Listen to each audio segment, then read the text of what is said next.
Here is completely guide how to remove background noise from your video in DaVinci Resolve application. So let's jump into it. First of all, I'm gonna play in my test video, test audio record for video.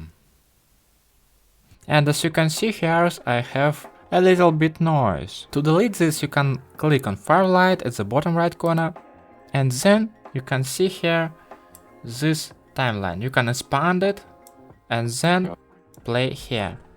Test audio. I'm gonna drag this mark here and then find in the mixer A1 because this audio track is A1. Okay, and click on effects, choose here restoration, firelight effects and noise reduction, and then we can click on auto speech mode or manual. I prefer using manual for this guy, but you can use auto speech mode. Let's click on manual and click on learn button and then click on spacebar.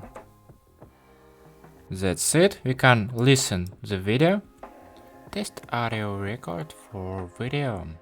And as you can see, I don't have noise, maybe a little bit, but we can also click on auto speech mode. Test audio record for video.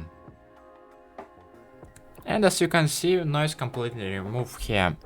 So that's it, I hope it helps. Convert this new video or this playlist about DaVinci Resolve application.